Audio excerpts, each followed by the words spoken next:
introductions while folks finish trickling in. So welcome everybody. I'm Christine Mallinson, Director of the Center for Social Science Scholarship, and we are hosting today's event along with the Dean's Office of CAHSS and the Office of Sponsored Programs. So I'm going to turn it over first to Praminda Jacob to get us rolling, and then we'll do probably about 30 minutes of presenting, and then we'll have plenty of time for Q&A. So I'll turn it over to Praminda. Hi, everyone. Welcome. And big thank you to Christine and Deb and the whole team at MIPAR and OSP for hosting this event. I'm so glad that I'm here to welcome you all. And my name is Praminda Jacob. I'm Associate Dean for Research and Community Engagement in our college. Okay, so we're just going to launch right into it before. Okay, great. That's fine. So let's go to the next slide, Christine.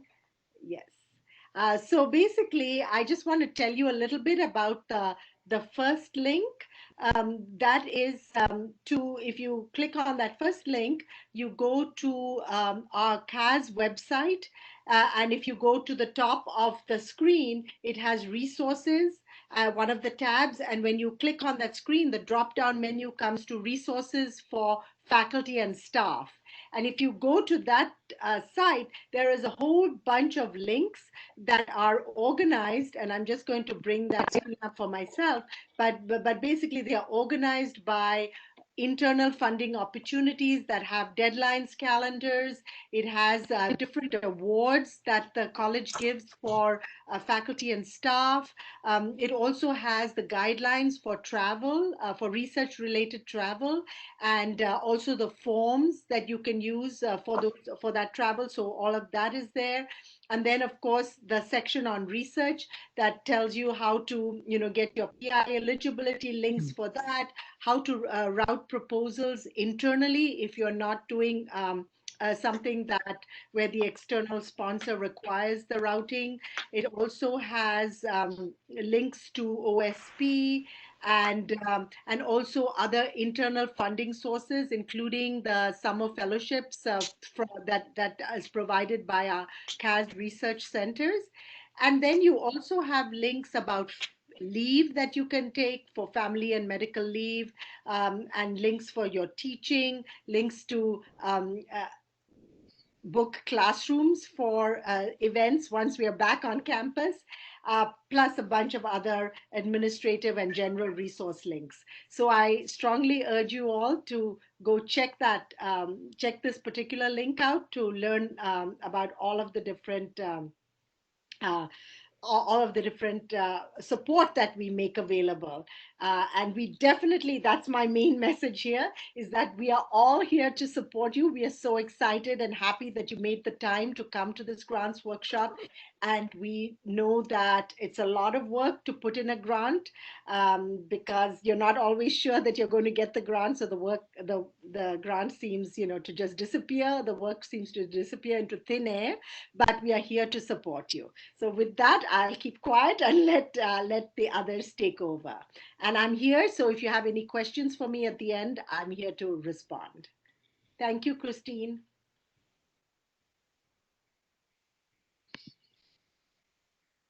Christine, you're muted. I know.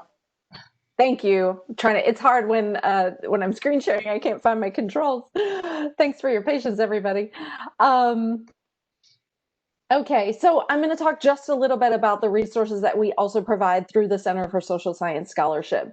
So we have a broad ambition to support the social sciences at UMBC, which includes faculty and student support, but much of what we do is faculty development for research.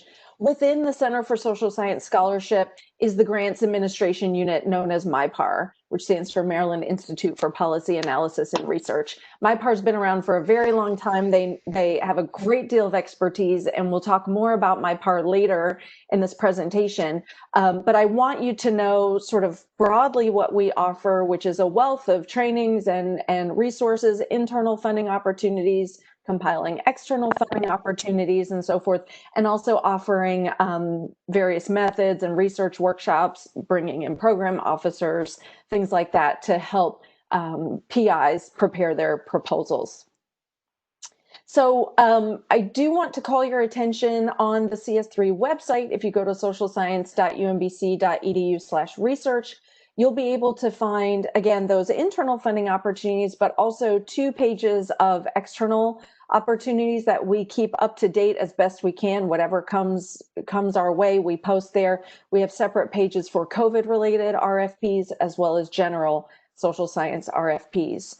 I want to also call your attention to the fact that Office of Sponsored Programs also compiles a great deal of funding opportunities as well. This is a screenshot from the research.umbc.edu website where you can click on external funding opportunities. And there are many, many options there that you can explore. You can also join the UMBC Faculty Grant Opportunities My UMBC group. So again, we're recording this. We'll post it later if you need to find any of these links again, but just so that you know they're there in case you need to access them.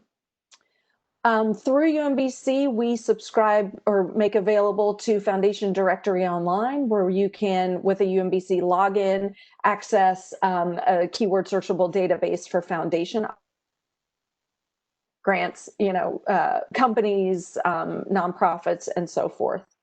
We also use Grant Forward. I know some institutions use Pivot. This is very similar.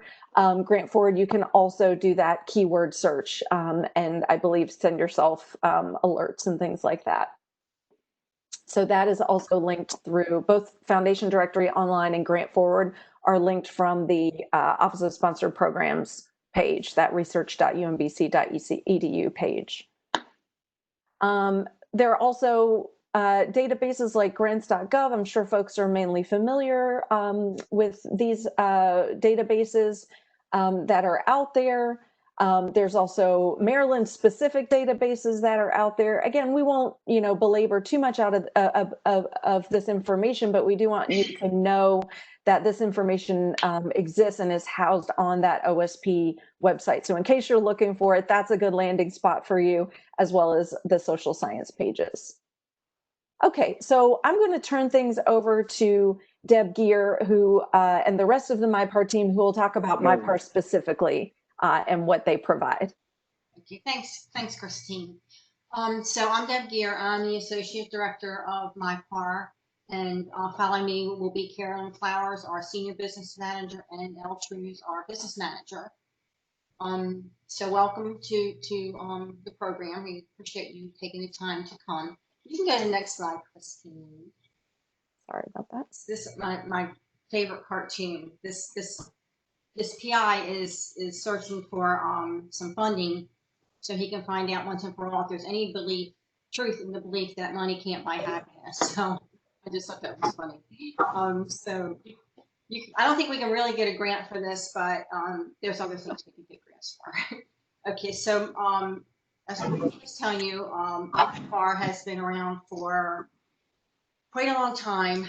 It was established in 1982, and for the majority of years, it was since it was established. Dr. Don Norris was the director, and then when he retired, Christine took over, and she's done a fabulous job. She's unbelievable. So we're very fortunate to have her. So what we do is we assist faculty with pre and post-award administration of grants, and Carolyn and Elle will go into more details regarding that a little bit later on. So in fiscal year 2020, just to give you a little bit of idea how what our portfolio looks like, we submitted 50 external proposals totaling a little over $11 million. And of these, 24 were awarded. So that's about a 46% success rate. And I think that's pretty good. And today, to date for this fiscal year, and this is only the first quarter, we've already done $12.5 million in proposals. So I'm very anxious to see what this fiscal year is going to look like by the end. we'll do, we do proposals with federal, state, local governments, nonprofits, foundations, and professional organizations. And just to mention a few of those, NSF is our biggest federal agency that we do the most submissions to. And really, last year and the year before that, it was flip-flop. It was, National Institute of Health was really the major one. And in the last year or two, we've seen more proposals to NSF than we have NIH. We've worked with NASA and HRSA and many of the departments like Justice and Housing, Urban Development, Homeland Security, foundations, Sloan, Mellon, Grant, and Maryland state government. We actually have seen, we had a very long-standing relationship with the Maryland Department of Health. But recently we have been working with the Department of Education and emergency medical services systems and counties also, and Baltimore City. So we locally have expanded a little bit also. And nonprofits, we have expanded there. All of the, and the corporation, the collaborations with other universities, we've been expanding the last couple of years to include a lot more than we had previously. So that's just to give you a taste of who we have done proposals for. So we have a wide array of experience. Okay, so the award process, pre-award, finding funding, that's what, CS3 can help you with that. If you need assistance with that, LSP, they help you with that. Once when you're ready to route, you have a proposal you want, you set up an initial meeting with us and we help you prepare the proposal. We'll help you submit the proposal. We'll definitely do the budget. And I think the other slides go into this more. We will help you with the online submission. And once you get the award, we help you set that up and manage it and monitor it until closeout. We are here to help you through the entire process. So I think that's the next slide. I will turn it over to Carolyn. Yes. Carolyn, you there? You're muted, Carolyn. Now we can. Yeah, can you hear me now? Okay. So thank you, Deb. So getting started with a proposal submission. Once you have identified a funding source for a proposal that you want to submit, you want to contact MIPAR immediately. It takes about 4 to 6 weeks to put together a very good proposal. It depends on the complexity of the proposal, the sponsor requirements, and the budget. What you want to do is send us that request for proposal. We want to read that application, that announcement, word for word. They can sometimes be upwards to 8 to 10 pages long. And many times a very important component can be buried on page 9 at the bottom paragraph in fine print. So that's why we really want to read that announcement from cover to cover to make sure that we have included everything that is required from the sponsor. Now, the next thing we're going to do is that we're going to set up a meeting with you. And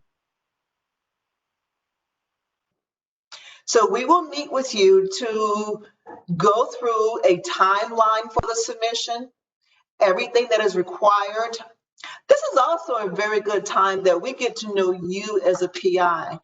Many PIs are very hands-on and very involved in the proposal process. And some just say, MIPAR, take it and run with it and let me know when you're done. So we'll get to know you and your submission comfortability, what makes you more comfortable.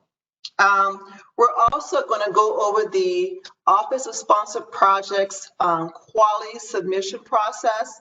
That's the internal portal in which we upload your proposal and all the requirements, and we get it ready so that OSP can also review it And your chair and directors will also be able to review your proposal through this quality process and give their thumbs up and their approval also. Also, if this is your first time submitting a proposal, we will make sure that you're PI eligible. There's a questionnaire process that you have to go through for that also. Okay, next slide, Christine. Now, one of the most important parts that MIPAR will do for you is prepare your budget. We will make as part of the budget requirements. We all know that personnel can be the driving force for the proposal. It will drive the cost up for that proposal very quickly. Particularly if you want to put some GRAs on it. Graduate students are very expensive. They have salary requirements, they have fringe benefits and tuition remission. So we want to make sure that you understand how much it is costing you to add more and more personnel to your proposal. And then we will also ask about your other requirements, whether it's equipment or software or travel, just kind of your wish list, what you will need. Because what I want to say here too is that enough money for you, but at the same time, we don't want to request too much money for you. We really want to meet that budget where it can be so you can do the best job. Also, many times the sponsors will have a ceiling budget total that you cannot go over, and you have to stay within that budget amount, whether it's a year-to-year budget or a total budget total. And here's where we want to make sure you understand that this is the ceiling. Can you do this research with this budget restriction that they have given you? You know, are you able to do this research and be honest with yourself that you can meet the requirements with this budget limitation? So the budget is a very, very important part. And then we also want to go over any indirect cost restrictions. How much indirect cost can we collect? I mean, we all get excited about the IDC. That's where we, make a little bit of money for ourselves. So we want to make sure that we are requesting the required amount of IDC that we can request. Then we want to make sure that if you have any subawards on the proposal, that we reach out to them and we get the required documentation from them to add to your proposal. So at this stage, MIPAR, during the initial proposal setup, we will be the liaison between you with. Once we put it into quality and we upload it there and we send it off to the Office of Sponsored Projects, they will then become the voice of UMBC. They will be the authorized representative to speak directly with the sponsor and actually submit that proposal to the sponsor on your behalf. So we will do the preparing and OSP would do the actual submission process. And a lot of times with the federal awards, they have their own portals, whether it's NSF and Fastlane or NIH, grants.gov, they have their own portals. And so we will help you upload the documents into there also. And then lastly, we always say that you're ultimately responsible for the product that you put out, but we will make sure that we help check the formatting of the proposal. We'll check for page formats and page limits and other requirements. But again, what we like about the federal sponsors is that their portals will not allow you to really submit what you can't, because you get an error message if you have too many pages or the formatting is not properly done. You will get an error message. So then you're able to fix any problems before it even goes to the sponsor. So that's what I like about those federal. Sometimes the foundations, they will have their own submission process where the PI will submit directly to that foundation, but still the Office of Sponsored Projects will go into that portal, that foundation portal. You'll give them the login information and they will go in, they will vet that proposal, they'll give it the thumbs up, and then you will be able to submit at that point. So anyway, it's a process. I mean, I just touched upon a little bit. Again, it takes a good 4 to 6 weeks to really put together a great proposal. So that meeting, that all of this in great detail, in greater details for you. I think Elle. Yeah, that was a great segue. Thanks, Carolyn. For the next couple of slides, I'm going to talk to you a little bit more about deadlines and timelines because we're going to sound like broken records on these ones. You've heard some of this information already, but this is the stuff that is, in our opinion, can be some of the most important information to know. So just a reminder, any external funding needs to be submitted through Kuali. So anytime we're using Kuali, there's going to be a lot of layers of approval. So we'll get into some of the details of who all needs to review your submission and your proposal. And that's why you're going to understand as this process goes on that it can take a really long time just to get everything that even the simplest submission submitted through and approved. So here's another link to all the information that you're going to need about Kuali. If you haven't logged in there yet, feel free to log in, poke around, see what you have access to. If you don't yet have your PI eligibility, we can help you with that. All of these forms now are available on DocuSign and in Blackboard. So I think on the MIPAR website, we've also just updated the direct links so that we can get you directly to them from our frequently asked questions page. So, okay, next slide, please, Christine. Thank you. So basically, in our opinion, the most important thing that you can do is communicate. So when you're working with MIPAR, we want to hear from you right away. Whenever you know, or you think you know, or you're thinking about and don't know yet, but you have an idea, reach out to us. Let us know about the RFP that you're looking at, or even if you're just in the process of considering, hey, I want to find a foundation. I want to look for a sponsor. Let us know and we can help you make sure that you're on track and you have enough time to get everything submitted. So this looks a little scary, 16 to 40 business days, but sometimes that can really take that long. The same goes for talking to your department chair. Let your department chair know right away if you're thinking about applying for a grant, especially if there's availability for you to get paid, because you might have the option to do a course buyout. And those kinds of decisions need to be decided really early, especially since I think we all know course planning happens a whole semester or two in advance. So the sooner you talk with your department chair and all the key players, the better. Next slide, please. So here now we're getting down into the really nitty-gritty details. 5 to 8 business days prior to the grant deadline. That I would kind of throw that out and say, again, as soon as you have information, as soon as you have the final details or draft documents, you want to send those to the grant administrator that you're working with. Because that way we can have, as Carolyn was talking about, we'll upload those documents for you in all the places that they need to go.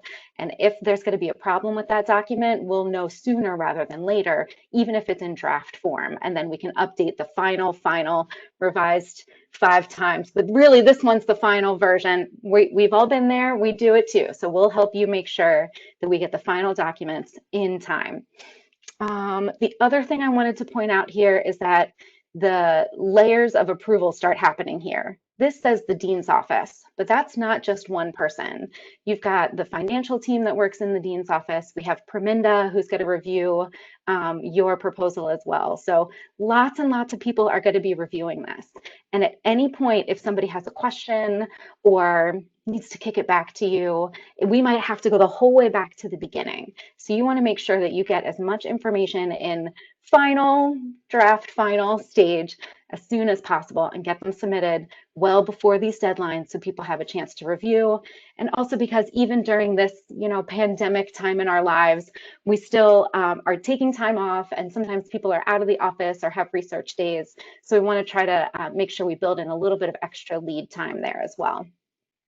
Also, just keep in mind, if you know in advance that your grant is going to be really complicated and your proposal has subawards or it has additional folks that we're going to be working with outside, we want to make sure that we have lots of time to work on those complex proposals and get all that information in. Did you have something to add? Yeah. Can I chime in real quick? Just to point out, this timeline doesn't give a clear indication of all of the layers that the quality process goes through between MIPAR and the dean's office. He will have every PI and COI that is on the proposal. They will have to go in and approve it. And also their department chairs will have to go in and approve it before it even gets to Perminda and Jamie in the dean's office. So like Elle was saying, the more folks that are involved in your proposal, the more leeway we need, because you need to allow time for it to go through the process of approval with all those folks. Okay, that's all I want to say. Thank you. That was great. Thanks, Deb. We also have a one-page document, again, on that MIPAR website with the frequently asked questions, where you can see the whole, everything all in one page instead of in multiple slides. So that's another great resource for you. All right, I think I covered everything on this slide. Thank you. So this one here, we get into the hard and fast deadlines. We cannot budge on these deadlines. Sometimes we have a little bit of wiggle room and we can work back and forth and upload the final revised for the 20 billionth time version. But when we're at the point where we need to get it to OSP, we want to make sure that they have everything that they need by this 3 business days prior to your submission date. So on the morning of submission, they need to have everything ready to go by 9 a.m. No more revisions at that point. So we try to, in MIPAR, balance the, oh, can we still get this one in? Can we help, make a final update? But we also try to make sure that we're meeting all the deadlines and being respectful of all the other offices, all the other folks that Deb was talking about who need to have the chance to fully review your submission. All right. I think I covered it all. Thanks. So I am Jessica Holte. I'm the Senior Grants and Contract Specialist with OSP. The manager is Rebecca O'Brien. She could not be here today, but all of our information is readily available for any questions you might have through any of the processes. And our emails are also at the end of this presentation. So for Office of Sponsored Programs, as MIPAR has been talking about this, building the proposal and all of this and putting into Quali. Quali is our system of record. It is all electronic. It keeps all of the process from proposal through to award and any subawards attached with the award. It keeps all of that in an online storage database that you have access to at any point. So I have notes over here. So as everything is routed and uploaded and reviewed, we all work in Quali on the other side in conjunction with MIPAR. So as you're uploading everything into Quali, we can see it happen in real time and give feedback that way. You can go to the next slide. So for proposal routing, the minimum of what we need and what you're working with MIPAR to create and revise and finalize is a budget, the budget justification, the scope of work, and the solicitation with any sponsor requirements within it, and all of the guidelines that we need to abide by for the submission. Some of the other things we might need, dependent on the sponsor, are things such as the biosketch, the current and pending, subrecipient commitment form, anything that might be specifically required by the sponsor. So as we're routing and we're taking into consideration a lot of the stuff we're looking for in the proposal, this sort of reiterates what all of MIPAR has gone over so far, in that we want to be reviewing the proposal guidelines and the FOA and sharing with MIPAR and with us as soon as possible, so we all have as much time as possible to review and make the best possible proposal.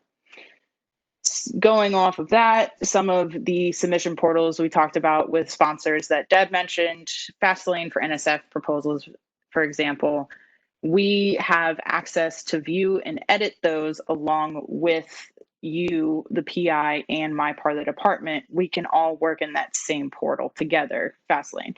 In order for us to best do that, one thing we ask is that you give view edit access as soon as possible, so we can go in and kind of help behind the scenes as MIPAR and the department are helping you put together your proposal.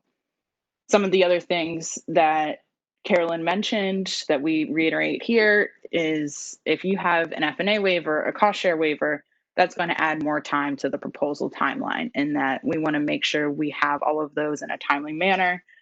The same thing with multi-unit college proposals. So as Deb mentioned, the more people you have on personnel for your proposal, the more people are going to need to approve, and it's going to need to go through their dean departments to approve. They also, one thing that's not mentioned yet is that there is certifying the proposal in Koali. So certifying and approving as PI are two separate things. So before a proposal goes through a routing process, before any of that, the PI needs to go in and certify that all of the things that they have put into the proposal and all of the questions they've answered are true to the best of their knowledge. Every COI and every key personnel on the proposal also needs to do that. So it will add multiple layers to the proposal the more people you add to it. We need to know as soon as possible about any foreign collaborations or travel. On the rare cases that we're submitting to NASA, China is a large consideration to take into account. And we work with ORPC, Office of Research and Compliance. So we will notify them of any foreign travel or collaborations so that they can review and make sure that everything is up to par. And then we also have subaward requirements that might create more time and more documents needed, and that will be addressed later by our subaward team in OSP. Some of the sponsor considerations as we're looking through that Deb mentioned earlier is that we submit to multiple different types of sponsors, some of these federal, some of these state and local, MDH being a large one. And it's just dependent on what the sponsor calls for in the proposal, and that we will always adhere to, and to the best of our ability, make sure that we are putting in everything we can specific guideline wise. As far as communicating with the sponsor, a lot of it will come through OSP. We are the official in between you and the sponsor.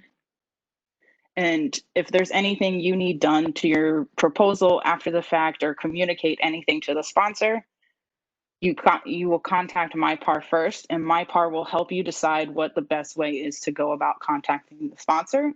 So for example, some of the things that come through OSP that MIPAR will notify us of and say, hey, we want to talk to the sponsor about this, are changes in scope of work or budget or no cost extension requests. And no cost extension requests will always come through OSP.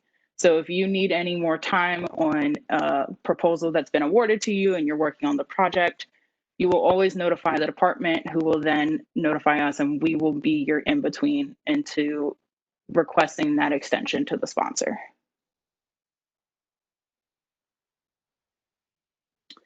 So some of these things are actually new. So Koali considerations, our system of record, as I said, our conflict of interest module is live in Koali.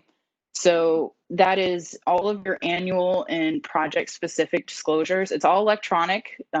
You will be able to see your statuses in your proposal. It'll have annual disclosure and project status disclosure, and it'll say either approve, update needed, whatever the current status sits at. And so if it's not, you will receive an automatic email notification, and you can go in and update those COI disclosures directly in Koali, all electronic. And then, as I mentioned earlier, your role is certifying the proposal, which is separate from approving. So you'll certify, you'll make sure everything that is correct in the proposal, and then it'll start going through the routing process between MIPAR, all of the key personnel, their departments, and so on and so forth. So you're making sure that it's going through all of the levels correctly and accurately.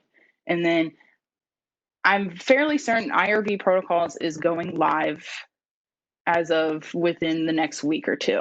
So we will no longer be submitting paper routings for IRB protocols. It will all be done through Koali as we try to move everything into this electronic portal, so it's all in one space for you to always have access to. And then PI eligibility requirements, mentioned before. One of the two big things are the pirate training, which is a online Blackboard course. It usually takes about an hour to complete. And then the PI eligibility request form, which there are direct links on the MIPAR website, our forms website. We have all of that set up in DocuSign. So MIPAR and the department can help you go through that process and submitting all of that. And it'll go through all of the processes and come to us for approval. The big thing with PI eligibility requirement is that ideally we want it before the proposal submission. Understandably, that doesn't always happen that way, but we will submit and the proposal can go through. When awarded, we will hold the award and not process it until this PI eligibility has been completed, because we want to make sure we have that on record before starting the work of the project. Yes. So as Elle mentioned, the 3-day proposal deadline, we instituted it about a year ago, and it's been going really well. That 3 days, we'll send out that notice, ready to submit, 9 a.m. the day of. If it's not, we won't submit. With this new policy instituted, we have received we haven't had any problems with it, and it's been a really great way to make sure that the best possible proposal is being submitted.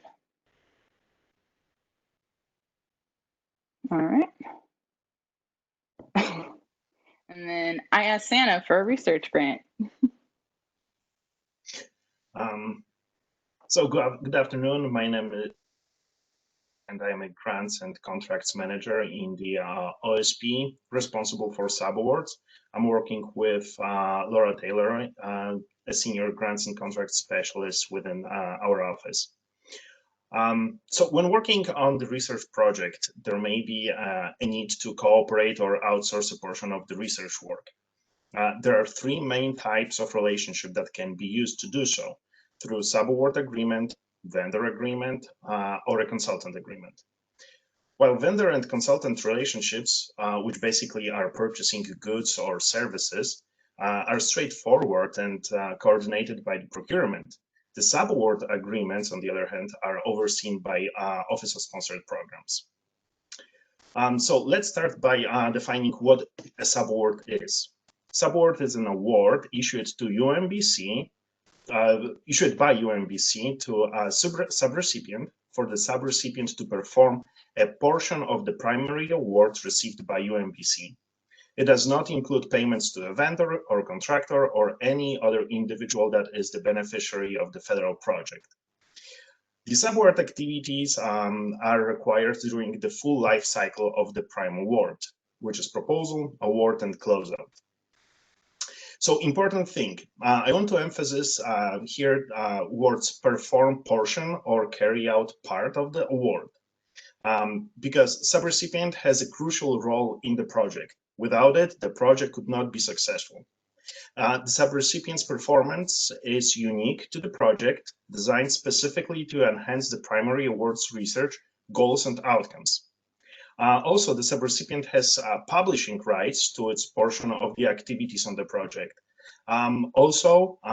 They have the right and ownership of the patentable and copyrightable technology developed by the subrecipient while working on the project. So why this right determination of the relationship is so important?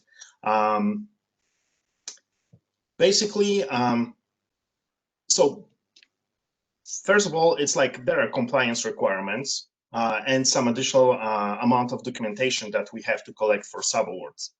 But the right determination will also impact the facilities and administrative costs, FNAs, also called IDCs.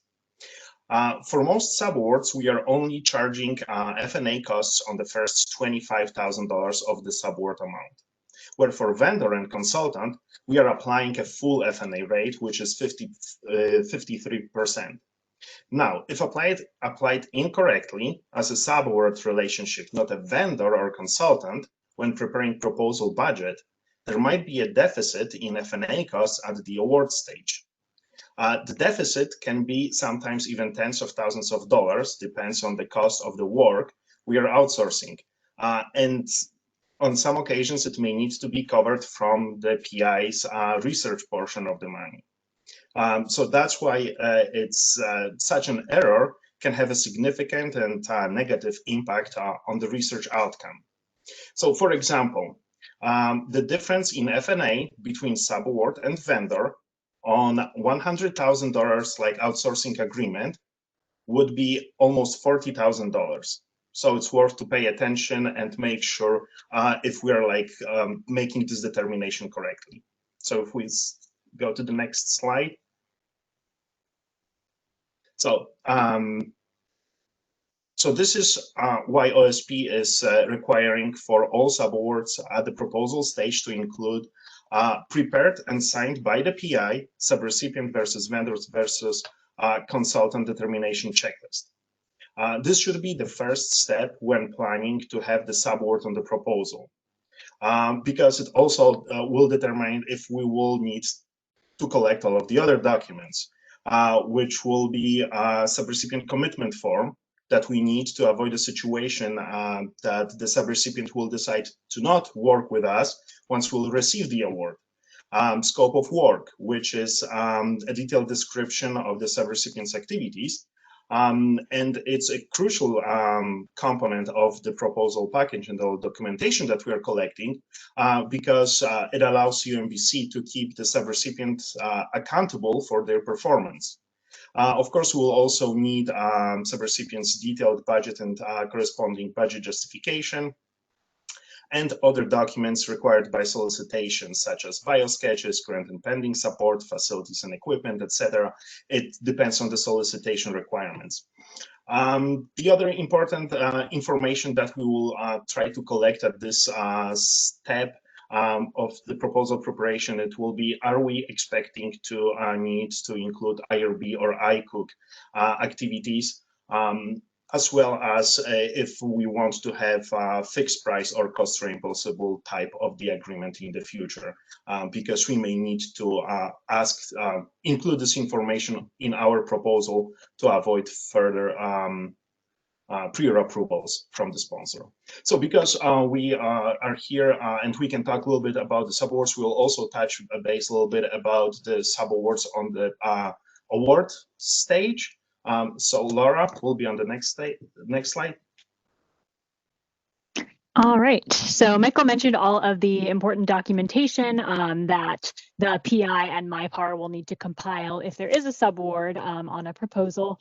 So at the award stage, that's where it turns over to Michael and I in the Office of Sponsored Programs to take responsibility for setting up that subaward with the subrecipient institution. So that is the stage where once the award comes into UMBC from the sponsor, we will be triggered to take that initial step to review all of those documentations that are in quali for the proposal stage, and essentially make sure that everything still lines up with how it was proposed, that the subrecipient will still be committing, that they will have the same scope of work, that the budget remains the same.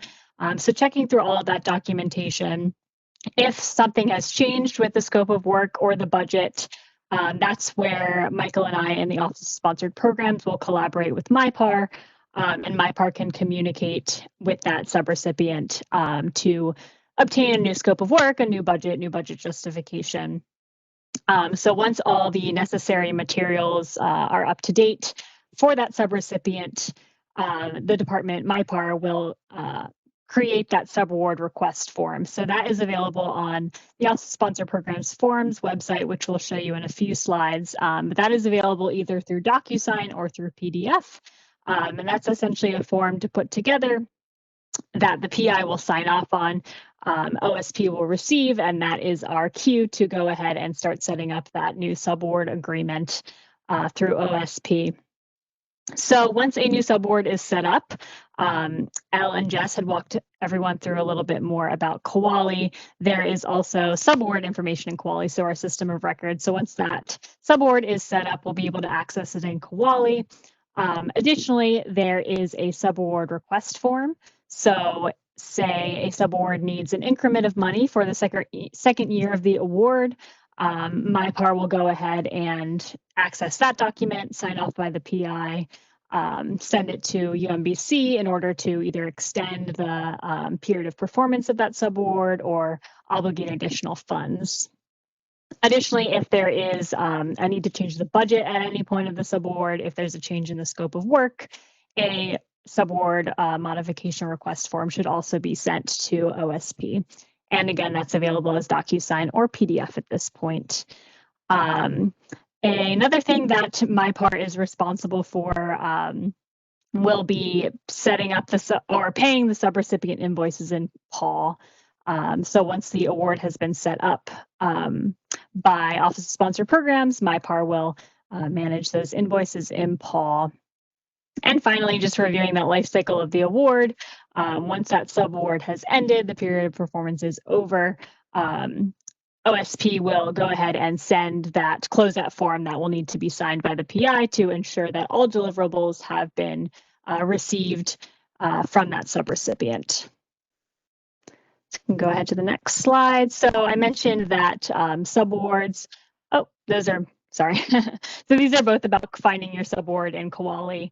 Again, our system of record, these can be located either through the home screen under the subaward panel. And there's some different terminology with our subawards in Koali, so it's just a matter of remembering which to search by. Personally, I find it easiest to search by that UMBC subaward number. So once Office of Sponsored Programs has set up that new subaward, we'll be assigning a subaward number to it. And that can be searched in the UMBC subaward number search field. But it can also be searched by that PeopleSoft project number, which in Koali is termed as the purchase order ID. And it can be searched by the PI name, which in Koali is termed as requisitioner user ID or username for subawards. So those are some of your search options there. And the next slide will show another way to access your subaward through Koali. All of the life cycle of the award, proposal, award, subaward, are all connected in Koali through the Medusa button. So if you're, say, in your award in Koali, you're able to access the subaward that's attached to it through the Medusa functionality. Additionally, if you're on the first page of that award module in Koali, you're able to drop down the menu that says subawards, and that will show which subawards are connected to that award in Koali. All right, I think I'll turn it back over to Michael to wrap up, show you where the forms are. Yes, so this is the snapshot of our OSP website. So when you go from like umbc.edu or like just Google UMBC OSP, you will get to this portion of the website, and on the left, under the forms, this is the list of all of the forms that you may need to use when communicating with OSP for both proposals, awards, subawards, and closeouts. So basically all of the links to documents are here. That will be everything from OSP. Thank you. I think that's also like the links, hyperlinks that make it easier to get to all of the information on our website. Great, thank you so much, Michael. We're gonna take some questions. Before I do that, just make sure we give you all a chance to smile here throughout this presentation. Before I do that, I also want to make sure that I project the slide with our contact information. And while you're looking at that, I also want to make sure that we explain that for some departments, there's a little bit of difference with whether or not you would liaise with MIPAR. MIPAR is the liaison for units in CAHSS, except for currently psychology has their own grants administrator within the Department of Psychology. So for folks in psych, you would not work directly with MIPAR. And we definitely will record this, we're recording this and we'll post it. And if you need any of the information on here, feel free to ask us. We also want to make sure that you all know MIPAR will be able to administer, submit your proposal, administer your award, as long as the lead is in one of those CAHSS units that MIPAR works with. So you might be in a different unit. You might still end up working with MIPAR if you're working with another PI who's a lead in one of these CAHSS units. So I will stop screen sharing here so that we can take some questions. So please, I'll review if there's anything in the chat. I think we've kept it. We've caught all of the pieces that are in the chat. But if you all have any questions, please go ahead and unmute yourselves and chime in.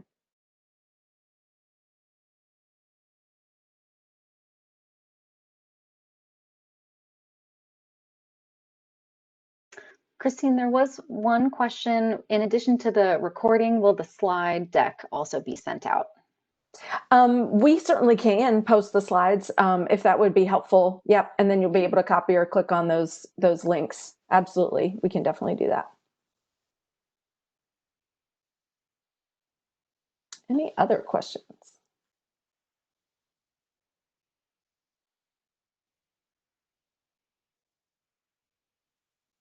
Okay. Well, hearing none, we are always here to answer any questions that you might have. Feel free to contact me, contact Deb, contact anyone in MIPAR if you like, if you have questions. If we, if we're not the right landing spot, we'll point you in the direction that is. And good luck on your proposals. We look forward to working with you. Thanks everybody for joining us. Thank you, everyone.